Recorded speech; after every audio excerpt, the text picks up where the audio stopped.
So my name is Sharon MacBeath. I've been living and working in Paris now for over 30 years, and I'm from Glasgow in Scotland initially.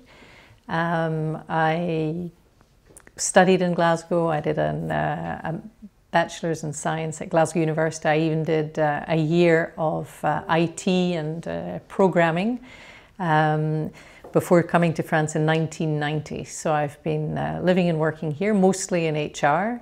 I've been in various sectors from distribution, electrical distribution, industry, the packaging business, the flooring business, and that's now been just over nearly 3 years that I've been with Hermès as the Group HR Director.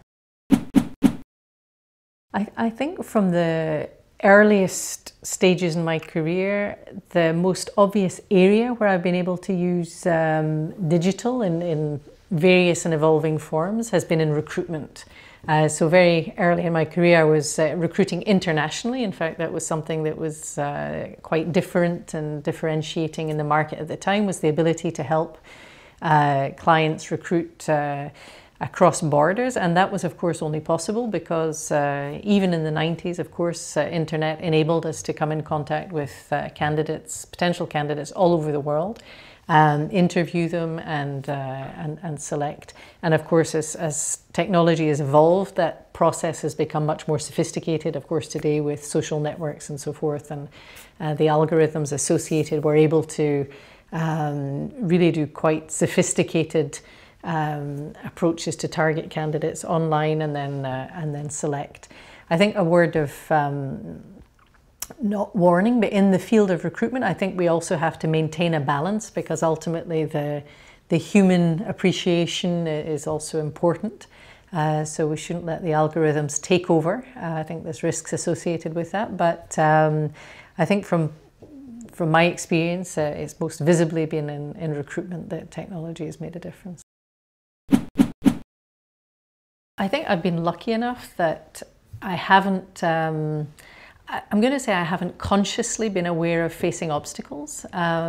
So, you know, there probably has been times where there might have been discrimination or bias. I haven't been aware of being kind of victim to that, which is probably a good thing, because it hasn't meant that I've become, you know, I've lost confidence as a result or become anxious about that. I think as many women, I think there's still, I would say less and less, but nonetheless, there's still inappropriate remarks that are all, you know, that are not always perceived or intended as being, you know, I would say belittling to women, but I think that's probably the obstacle I've been most aware of in the various companies I've worked in. And early on in my career, I'm thinking I was part of a global packaging company, which was very much industry, very male-dominated at that time. And in fact, my first HR directors meeting, I was the HR director of a division, and I went to London for the first meeting, and I was the only woman.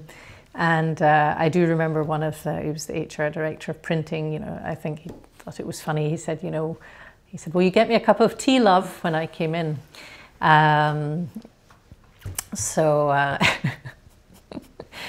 that's my only kind of recollection of a direct attack. But again, I think he thought he was being funny.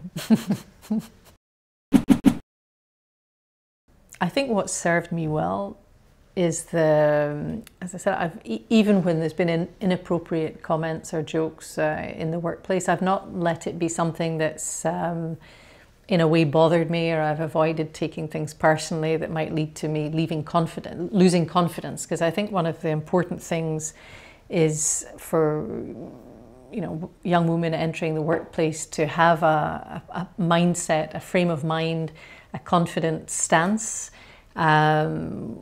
where, you know, the focus should be on, you know, what I'm bringing, and if anything, let the fact that I'm a woman be a source of advantage and differentiation, bringing something different to the table. If again you're a minority in a more male-dominated setting.